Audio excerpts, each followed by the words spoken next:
Hi, welcome to a special edition of Pacific Magazine. I'm Army Sergeant Charlie May.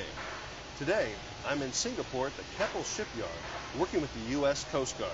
What we're going to do is we're going to go take a look at these vessels and see what kind of job they do keeping you safe.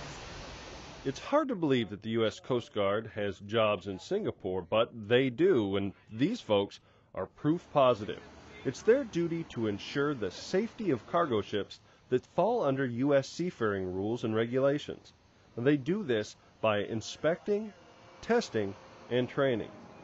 This is just a brief look at the demanding and surprising job Coast Guard Marine inspectors do every day. The Baffin Strait is in dry dock. That can be seen as either a good thing or a bad thing. It's good because being out of the water allows inspectors like Coast Guardsman Lieutenant Eric Dia to inspect every aspect of the ship, from stern to bow, inside and out.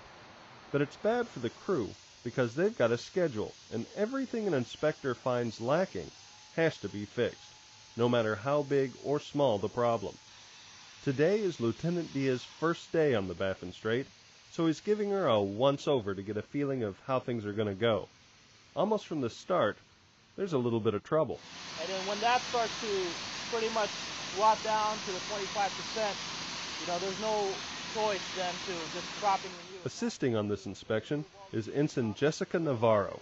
She's not a certified inspector yet, and the other inspectors teach her as they go. And as soon as the hatch covers are off, you'll see that probably about 6 inches is pretty wasted. Within 5 minutes of boarding the ship, Lieutenant Diaz determined that the entire deck has to be pulled off and repaired. Another set of eyes belongs to Joe Konjeski, a civilian port engineer who tells the ship's captain the bad news. We can do it today, or we can do it tomorrow. Yeah, they'll be off, they'll be up on block. You available tomorrow?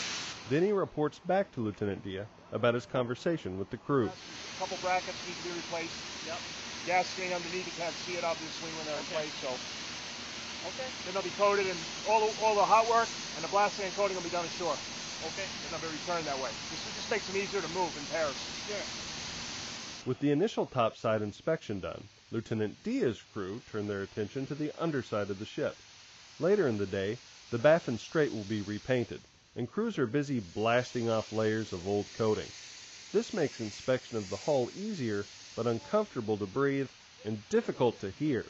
After the look-see, they report to the crew and then head out for the day.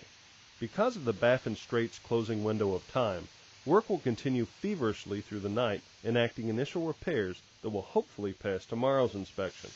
Meanwhile, across the shipyard, another vessel, the Pioneer, is being reborn. Once an oil tanker, she was completely stripped down and is being turned into a giant mobile oil rig. Overseeing the safety of her construction is Chief Warrant Officer Scott Croninger, a veteran inspector. Why do they do that? Okay. Got to replace the whole thing. And I don't know what they're going to have to do here. They're going to have to come. He's being shadowed by Ensign Chris Briggs, another inspector in training.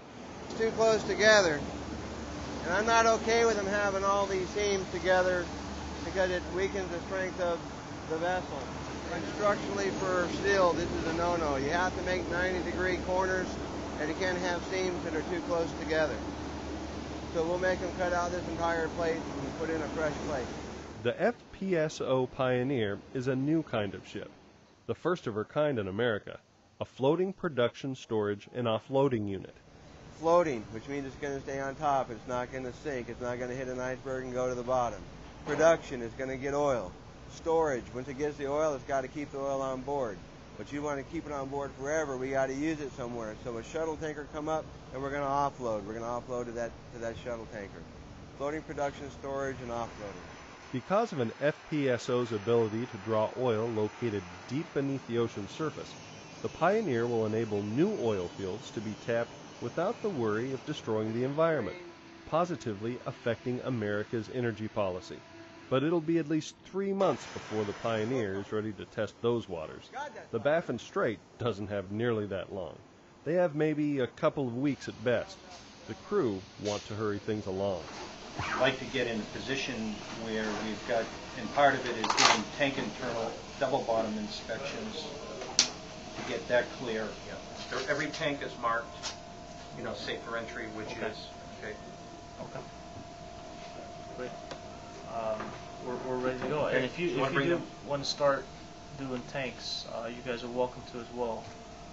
I can just go down there, do the bottom, walk, finish that up, and then go right into number 4 and number 5. That's really my focus today, get number 4 and number 5 starboard, and to just kind of get things going, if that's okay with everybody.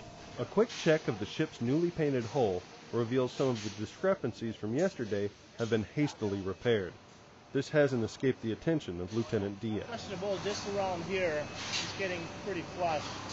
That's what I was looking at right there. This real section right here. If you got a straight edge, now